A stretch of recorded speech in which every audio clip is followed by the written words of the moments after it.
अस्सलाम वालेकुम। आज का फर्स्ट जो टॉपिक है वीडियो लेक्चर का वो है first medical certificate is protected by statutory provisions of being genuine. इसका रेलिवेंट लॉ है आर्टिकल 129 ई QSO 1984 और आर्टिकल 150 कॉन्स्टिट्यूशन ऑफ पाकिस्तान। इसका क्रॉस रेफरेंस है आर्टिकल 201 कॉन्स्टिट्यूशन ऑफ पाकिस्तान। देखें कि 129 QSO ये कहता है कि कोर्ट में presume existence of certain facts. इसका आर्टिकल 129 ई ये कहता है, यानी ई पार्ट ये कहता है कि judicial and official acts have been regularly perform. और कॉन्स्टिट्यूशन ऑफ पाकिस्तान का आर्टिकल 150 ये कहता है कि full faith and credit for public acts etcetera. इसकी पूरी वर्डिंग क्या है कि full faith and credit shall be given throughout Pakistan to public acts and records and judicial proceeding of every जो है वो प्रोविंस।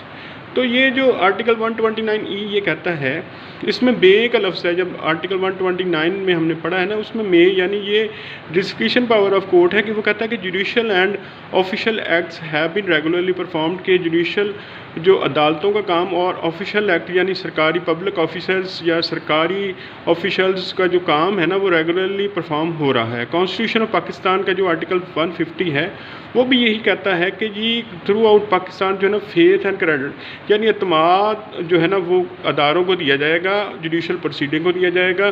जितनी भी अदारे काम कर रहे हैं ना उनके जो एक्ट्स को जो है ना उन पर फेथ किया जाएगा, उनको क्रेडिट दिया जाएगा। इसमें शल का लफ्ज़ है कि ज़रूर दिया जाएगा। तो आज का टॉपिक जो है ना वो ये है कि मेडिकल बोर्ड की जब दरख्वास्त दी जाती है, आप रिस्पोंडेंट की तरफ से पेश हो रहे हैं, तो आपने दरख्वास्त जो है वो खारिज करवानी है, तो आप यही आर्गूमेंट्स उसमें करेंगे कि जनाब आर्टिकल 129 ई ये कहता है कि जितने भी अदारे हैं और जितने भी ऑफिशल्स हैं, जैसे डॉक्टर्स हैं, उनका ज़ाती तो किसी के साथ मुखासमत नहीं होती, वो रेगुलरली अपना जो है वो काम सरअंजाम दे रहे हैं, ईमानदारी से दे रहे हैं। और आर्टिकल 150 जो है वो फेथ फ्राहम करता है, कॉन्स्टिट्यूशन ऑफ पाकिस्तान जो है वो फेथ फ्राहम करता है, क्रेडिट देता है अदारों को कि जी वो जो काम कर रहे हैं वो जो है वो ईमानदारी से कर रहे हैं, जेन्युइन कर रहे हैं, उन पर इत्मीनान जो है वो करता है। ये कॉन्स्टिट्यूशन हमारा है, उसमें शल का लफ्ज़ इस्तेमाल हुआ है। तो इस पर ये केस लॉ जो है 2021 PCRJ जो है 1822 लाहौर है, इसमें यही जो आर्गूमेंट्स हैं ये डिस्कस हुए हैं। और आप जब भी रिस्पोंडेंट की तरफ से पेश हों तो आप यही आर्गूमेंट्स करें कि जनाब इसमें देखें कि आर्टिकल 129 जो है ई उसका पार्ट है, वो भी अदारों पर इत्मीनान इज़हार करता है। और हमारा कॉन्स्टिट्यूशन भी ये कहता है कि अदारे जो है ना वो फेथ के साथ और क्रेडिट के साथ अपना ईमानदारी से काम सरअंजाम दे रहे हैं।